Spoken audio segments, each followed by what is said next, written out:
कांग्रेस ने फिर एक बार हिंदुओं को चोट पहुंचाते हुए सुप्रीम कोर्ट में याचिका दायर की है कि बाबर, हुमायूं, तुगलक, गजनी, गोरी और औरंगजेब जैसे आक्रांताओं द्वारा तोड़े गए मंदिरों को पुनः प्राप्त करने की कोई भी कोशिश न की जा सके। कांग्रेस सुप्रीम कोर्ट में अपने ही बनाए हिंदू विरोधी बिल पूजा स्थल कानून, जिसे अंग्रेजी में प्लेसेस ऑफ वर्शिप एक्ट कहते हैं, उसका बचाव करने पहुंच गई है। यह कानून कहता है कि 15 अगस्त 1947 को धार्मिक स्थलों की जो स्थिति थी वह यथावत बनी रहेगी और उसमें कोई बदलाव नहीं किया जा सकता। इसका अर्थ क्या है? इसका मतलब यह है कि यदि आप अपने खोए हुए मंदिरों के लिए न्याय चाहते हैं, वे मंदिर जो मुगल काल या ब्रिटिश शासन में तोड़े गए, लूट लिए गए या किसी अन्य धर्म के धार्मिक स्थलों में बदल दिए गए, तो आपको उन्हें वापस लेने का कोई अधिकार नहीं होगा। यह कानून हिंदुओं को उनके ऐतिहासिक धार्मिक स्थलों के लिए न्याय से वंचित करता है। यानी कि कांग्रेस चाहती है कि जो प्लेस ऑफ वर्शिप एक्ट है, इसमें बदलाव भी नहीं होना चाहिए और यह खत्म भी नहीं होना चाहिए। आखिरकार ये place of worship act Congress ने ही 1991 में बनाया था। ये कानून बनाकर कांग्रेस ने खिलजी औरंगजेबियों के इल्लीगल काम को लीगलाइज कर दिया है। इसका मतलब ये हुआ कि न हम काशी को फ्री करा पाएंगे, न हम मथुरा को मुक्त करा पाएंगे, न हम भद्रकाली को मुक्त करा पाएंगे, न हम संभल को मुक्त करा पाएंगे और न ही हम भोजशाला को मुक्त करा पाएंगे। ये लोग शपथ लेते हैं संविधान की, वेतन भत्ता लेते हैं भारतीयों के टैक्स से और गुलामी करते हैं मुगलों और उनके वंशजों की। तो सवाल उठता है, क्या कांग्रेस अब एक नई मुस्लिम लीग पार्टी बन चुकी है? क्या इनका उद्देश्य एक वोट बैंक का पुजारी बनना है और हिंदुओं के हक को दबाना है?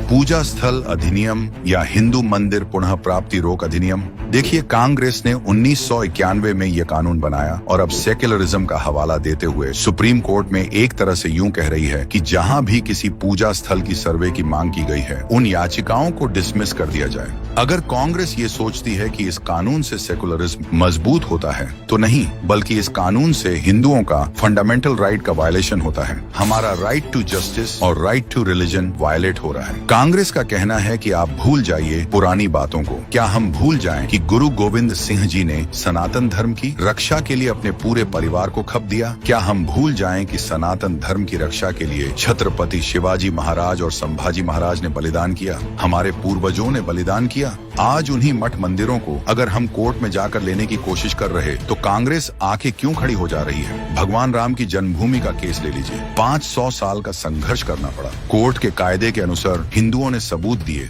इतिहास को सामने रखा और तब जाके न्याय मिला। अब सोचिए, अगर पूजा स्थल अधिनियम का कानून वहाँ भी लागू होता, तो क्या भव्य राम मंदिर का सपना कभी सच हो पाता? कांग्रेस की नीयत पर संदेह करना ऐसे में लाजमी है। एक तरफ राहुल गांधी मंदिर मंदिर घूमते हैं, जनेऊधारी हिंदू होने का दावा करते हैं, और दूसरी तरफ कांग्रेस वही कानून बचाव कर रही है जो हिंदुओं को उनके मंदिरों के अधिकार से वंचित करता है। क्या ये खुल्लम खुला वोट बैंक की राजनीति नहीं की जा रही? 5 पॉलिटिकल पार्टियां आ गई हैं। प्लेसेस ऑफ वर्शिप एक्ट के समर्थन में भूतपूर्व दिल्ली के पूर्व राज्यपाल लेफ्टिनेंट गवर्नर नजीब जंग आ चुके हैं। इस प्लेसेस ऑफ वर्शिप एक्ट के समर्थन में काशी विश्वनाथ मंदिर और ज्ञानवापी मस्जिद का विवाद। वहाँ पे पुराने मंदिर के सबूत मिलते हैं, पुरातात्विक साक्ष्य, इतिहास और समाज की आस्था भी है। लेकिन पूजा स्थल अधिनियम कहते हैं कि आप ये सब नजरअंदाज करिए, आपको अपना इतिहास मांगने का कोई हक नहीं है। क्या ये है कांग्रेस का न्याय? ये एक्ट सिर्फ हिंदू धर्म के स्थल पर क्यों लागू होता है? क्या आपने कभी सुना कि किसी और धर्म के मजहबी स्थल के लिए ऐसी बात हुई हो? नहीं, इस कांग्रेसी कानून का सीधा प्रभाव हिंदू धर्म और भारत के इतिहास पर है। ये हमारे स्वाभिमान का मामला है, यह धार्मिक स्वतंत्रता का मामला है। अगर भारत के स्वतंत्र होने के बावजूद, संविधान लागू होने के बावजूद हम अपने अगर मठ मंदिरों को मुक्त नहीं करा पाएंगे, फिर कब मुक्त करा पाएंगे? तो आखिर में सवाल आप सभी से है, क्या हम अपनी आस्था और इतिहास के साथ रहेंगे या ऐसी नाइंसाफियों को हमेशा सहते रहेंगे? क्या कांग्रेस का ये फैसला एक धर्मनिरपेक्ष देश के मूल आदर्शों के अनुरूप है, या फिर ये एक और कोशिश है हिंदुओं के हितों को दबाने की? ये देश हम सबका है। ऐसा कुछ हाल है जिसमें दिलजीत दोसांझ ने अपने कॉन्सर्ट में भी कहा। तो क्या हम सबका कर्तव्य नहीं है कि हम अपने इतिहास और धर्म की रक्षा करें? हमें जरूर बताएं। नाम बदला है, नियत नहीं।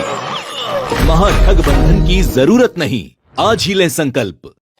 अगर राहुल गांधी आज के मीर जाफर हैं, तो सोरोस ईस्ट इंडिया कंपनी का रॉबर्ट क्लाइव। जी हाँ, रॉबर्ट क्लाइव और मीर जाफर, ये दो नाम हर देशवासियों को रटा होना चाहिए। मीर जाफर सिराजुद्दौला को हटाकर खुद बंगाल का नवाब बनना चाहता था, जिसके लिए उसने ब्रिटिश ईस्ट इंडिया कंपनी के रॉबर्ट क्लाइव के साथ हाथ मिला लिया और खुद बंगाल का नवाब बन गया।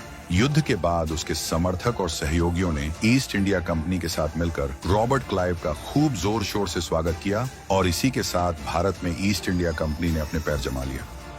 अगर स्थानीय लोगों ने मीर जाफर की हुकूमत को ठुकराकर रॉबर्ट क्लाइव के ऊपर पत्थर बरसाए होते तो 200 सालों तक भारत को अंग्रेजी शासन की गुलामी न करनी पड़ती। मोरल ऑफ द स्टोरी ये है कि जब कोई व्यक्ति सत्ता की लालच में अपने देश से ही गद्दारी करता है तो आम जनता को चुप नहीं रहना चाहिए। जैसे कि जब राहुल गांधी खुल्लम खुल्ला सत्ता के लिए इंडियन स्टेट से युद्ध करने की बात करते हैं, आए दिन हिंदुओं को गाली देते हैं, देश के हितों के खिलाफ जाकर देश विरोधी ताकतों से मिलते हैं, लेकिन फिर भी हम उन्हें तोहफे में 99 सीट से नवाजते हैं। इतने पर भी क्यों नहीं खौलता हिंदुओं का खून? कहीं ऐसा ना हो कि इतिहास हमें ऐसे याद रखेगी जैसे आज हम मीर जाफर को एक गद्दार के रूप में करते हैं। खुले मंच से जेएनयू प्रोडक्ट कन्हैया प्रभु श्री राम का अपमान करता है। ना राम नहीं हमको बता। वहां तो पैदा हुए थे रामलला अयोध्या में, जहां पर मंदिर बना। आप कहाँ पैदा हुए थे ये तो पता नहीं है। कौन बताएगा कि कौन कहाँ पे पैदा हुआ था? तब अपने आराध्य का अपमान होता देख उसे रोकने की बजाय ऑडियंस में बैठे लोग तालियां बजाते हैं। इनकी हर एक ताली हिंदू को कमजोर करने वाली ताकत के हाथ मजबूत कर रहे हैं। ऐसे में ये कहना गलत नहीं होगा कि ये ताली बजाने वाले लोग मीर जाफर और उसके समर्थक की तरह हैं। इसी तरह कांग्रेस ने 1990 में प्लेसेस ऑफ वर्शिप एक्ट बनाया और हिंदुओं से उनके धार्मिक स्थलों के पुनर्प्राप्ति का हक छीन लिया और आज भी काशी, मथुरा, संभल, भोजशाला जैसे मामले कानूनी पचड़े में फंसने के कारण हिंदू वहां जाकर पूजा नहीं कर सकते। यानी कि ऐसे विनाशकारी कानूनों के कारण हम अपनी धार्मिक स्वतंत्रता खो चुके हैं। आज ये विवादित स्थल घोषित हो चुके हैं और इनके ऊपर लागू प्लेसेस ऑफ वर्शिप एक्ट के बचाव में कांग्रेस और अन्य पार्टियां कोर्ट पहुंच गई हैं। लेकिन दुर्भाग्य की बात है कि 100 करोड़ हिंदू एकजुट नहीं हो पा रहे हैं। वक्फ का बिल पास न होने देने के लिए संसद में 9 दलों ने विरोध किया। All India Muslim personal board ने कसम खा ली कि वो धरने पर बैठ जाएंगे, लेकिन आज हिंदू एकजुट होकर कानूनी कार्रवाई नहीं कर पा रहा, जिससे कि हमारे कितने मंदिर फ्री हो जाएंगे। हमारी इतनी दर्दनाक स्थिति है, लेकिन हम विरोध करने के लिए एकजुट होकर आज भी नहीं लड़ रहे हैं। हमें हिंसा का सहारा नहीं लेना है। हमें अपनी सांस्कृतिक विरासत और आस्था की रक्षा के लिए कानूनी लड़ाई लड़नी है। हमें अपनी चुप्पी तोड़नी है।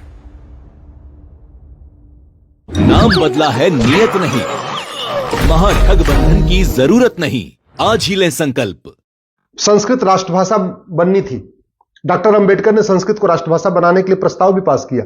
उनका प्रस्ताव फेल किसने कराया? नेहरू जी ने। भारत का जो झंडा डिजाइन हुआ था, नेशनल फ्लैग, वो भगवा कलर का था, उसमें ओम लिखा हुआ था। भगवा झंडा, ओम निशान। किसने विरोध किया? नेहरू जी ने।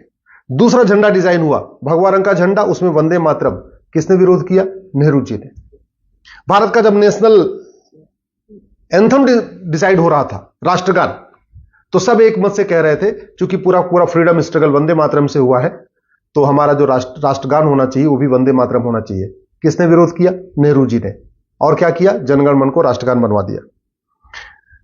जब देश के नाम की बात आई तो हुआ भाई भारत है तो भारतीय होना चाहिए, लेकिन India that is Bharat, Bharat का नाम इंडिया भी रखवा दिया। किसने?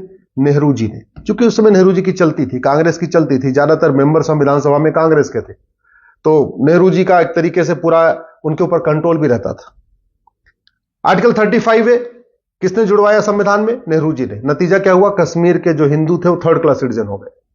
आर्टिकल 370 संविधान में किसने जुड़वाया? नेहरू जी ने। नतीजा क्या हुआ? अलगाववाद बढ़ा, आतंकवाद बढ़ा, कश्मीरियों का नरसंहार हुआ, बहन बेटियों का बलात्कार हुआ, हजारों सैनिक मारे गए, हजारों हमारी बहन बेटियां विधवा हो गई, पलायन हुआ। किसके कारण? आर्टिकल 370 के कारण। संविधान का आर्टिकल 13 कहता है सारी कुरीतियां खत्म करना है, सारी कुप्रथाएं खत्म करना है। कभी नेहरू जी ने उस पर संसद में चर्चा ही नहीं किया, इसलिए जितनी विदेशी कुरीतियां मुगलों के समय से चल रही थी वो यथावत चलती रही। आर्टिकल 25 में एक प्रोपोगेट वर्ड किसने जुड़वाया था? नेहरू जी ने। नतीजा क्या हुआ? पूरे देश में धर्मांतरण हुआ और आज की डेट में 9 राज्यों में, 200 जिलों में, 900 तहसीलों की डेमोग्राफी बदल चुकी है। आर्टिकल 30 माइनॉरिटी का कॉन्सेप्ट किसके कहने पाया? नेहरू जी के कारण। अल्पसंख्यक बहुसंख्यक का जो खेल चल रहा है, जो तुष्टिकरण चरम पे है, वो संविधान में एक आर्टिकल 29-13 जो माइनॉरिटी शब्द आया उसके कारण है। और इसके मूल प्रणेता, इसके डिजाइनर कौन है? नेहरू जी। कभी नेहरू जी ने जो गुलामी के नाम चल रहे हैं भारत में उसको हटाने का प्रयास नहीं किया। एक भी गुलामी का नाम नेहरू परिवार ने नहीं हटाया। एक भी गुलामी का निशान काशी, मथुरा, भद्रकाली, भोजशाला, अटाला, अयोध्या जितने भी है, एक भी जो गुलामी के निशान है उसको रिस्टोर करने की प्रयास नहीं किया। एक भी गुलामी की कुरीतियों को खत्म करने के लिए नेहरू जी ने कोई प्रयास नहीं किया। एक भी गुलामी की कुप्रथाओं को खत्म करने के लिए नेहरू परिवार ने कोई प्रयास नहीं किया। गुलामी की शिक्षा जो मुगलों के समय से मदरसे चल रहे थे, अंग्रेजों के समय से मिशनरी स्कूल चल रहे थे, उसको किसने आगे बढ़ाया? नेहरू जी ने। गुलामी की जो चिकित्सा व्यवस्था है उसको मजबूत किया और भारत की चिकित्सा व्यवस्था को बर्बाद करने के लिए कानून किसने बनाया? 1954 में नेहरू जी ने। भारत में 1894 में लैंड एक्विजिशन एक्ट बन गया था। अंग्रेजों ने पूरे देश की जमीन मिशनरीज को बांट दिया था। मुस्लिम्स को जमीन नहीं मिली थी, हालांकि उसके पहले मुगलों के समय में सारी जमीनें मुस्लिम्स को मिल चुकी थी, लेकिन फिर 1954 में वक्फ एक्ट बना के नेहरू जी ने वक्फ बोर्ड गठित कर दिया। भारत में गुलामी की पुलिस व्यवस्था बदलने के लिए कभी भी नेहरू परिवार ने प्रयास नहीं किया। गुलामी की कर व्यवस्था बदलने के लिए नेहरू परिवार ने कभी प्रयास नहीं किया। गुलामी की प्रशासनिक व्यवस्था बदलने के लिए कोई प्रयास नहीं किया। गुलामी की व्यापार व्यवस्था बदलने के लिए कोई प्रयास नहीं किया। गुलामी की नागरिक व्यवस्था बदलने के लिए कोई प्रयास नहीं किया। अंग्रेजों का जो कानून चल रहा था उसमें एक भी कानून खत्म करने के लिए कोई प्रयास नहीं किया। हां, यह किया कि चीन को, भारत की जो परमानेंट मेंबरशिप चीन को, भारत को मिल रही थी, उसको चीन को दे दिया। चीन को जमीन भी दान दे दिया, पाकिस्तान को भी जमीन दान में दे दिया, वर्मा को भी जमीन दान में दे दिया, लंका को भी जमीन दान में दे दिया। अपना नाम ऊपर करने के लिए जमीन दान करते रहे भारत की। 1975 में उनकी बेटी ने इमरजेंसी लगा दिया। 1976 में संविधान का जो बेसिक स्ट्रक्चर है वो बदल दिया। जो संविधान का प्रियम्बल है ना, उसको संविधान का बेसिक स्ट्रक्चर कहते हैं। लेकिन 1976 में इमरजेंसी के दौरान जब लोकसभा का टेन्योर पूरा हो गया था तो संविधान का बेसिक स्ट्रक्चर, जिसको प्रियम्बल कहते हैं, उसमें बदलाव कर दिया, उसमें 2-3 नए शब्द जोड़ दिए। 1984 में अलीगढ़ को माइनॉरिटी यूनिवर्सिटी का दर्जा दे दिया। ये पहली बार हुआ था कि भारत में किसी यूनिवर्सिटी को माइनॉरिटी डिक्लेयर किया गया था और यह काम इंदिरा जी ने किया था। 1985 में राजीव गांधी ने सिटीजनशिप एक्ट में एक सेक्शन 6 से जोड़ दिया। सिटीजनशिप एक्ट में सेक्शन 6 से जोड़ा और जोड़ के असम में लगभग 60 लाख बांग्लादेशियों को भारत की नागरिकता दे दी। याद रखिएगा, 1985 में जब 1984 में जो चुनाव हुआ उस समय राजीव गांधी जी को 404 सीट मिली थी और अगले ही साल 1985 में सिटीजनशिप एक्ट में सेक्शन 6 से जोड़ दिया और असम में लगभग 60 लाख बांग्लादेशियों को नागरिकता प्रदान कर दिया। साबानो का फैसला आया, उसके अगले ही साल 1986 में अपने 404 सीट का उपयोग किया और सुप्रीम कोर्ट का फैसला पलट दिया।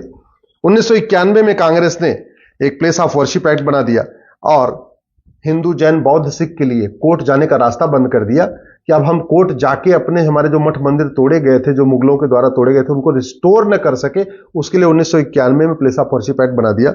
हिंदुओं को आपस में बांटने के लिए, हिंदुओं को, हिंदू, जैन, बौद्ध, सिख को आपस में बांटने के लिए और मुस्लिम और क्रिश्चियंस को विशेष फायदा पहुंचाने के लिए 1992 में माइनॉरिटी कमीशन एक्ट बना दिया।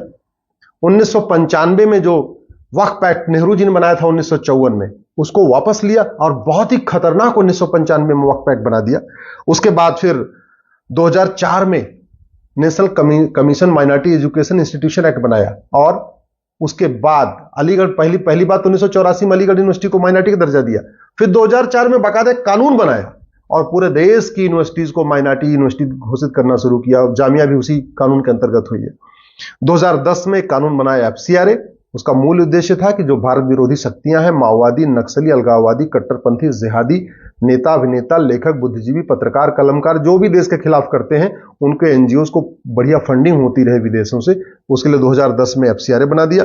2012 में राइट टू एजुकेशन एक्ट को बदला, मदरसों को राइट टू एजुकेशन एक्ट के दायरे से बाहर निकाल दिया। इसका मतलब ये हुआ कि जो शिक्षा अधिकारी हैं, एजुकेशन ऑफिसर्स होते हैं, वो जाके ये ना देख पाए कि मदरसों में क्या पढ़ाया जाता है, मदरसों में कौन पढ़ा रहा है, मदरसों का सिलेबस क्या है, मदरसों का करिकुलम क्या है। इसके लिए 2012 में बाकायदा मनमोहन सिंह जी की सरकार ने, या सोनिया गांधी जी उसको सरकार कह लीजिए, उन्होंने राइट टू एजुकेशन एक्ट को ही बदल दिया। 2013 में वक्फ एक्ट को असीमित शक्ति दे दिया। 2013 में जैन को भी अल्पसंख्यक घोषित कर दिया। तो अगर आप ध्यान से देखें तो 53 साल राज किया कांग्रेस ने, उसमें 50 से ज्यादा ऐसे घटिया कानून बनाए जिसका मुख्य उद्देश्य था कि भारत की संस्कृति बर्बाद हो जाए, सनातन धर्म बर्बाद हो जाए, भारत धीरे धीरे गुलामी की ओर चलता जाए।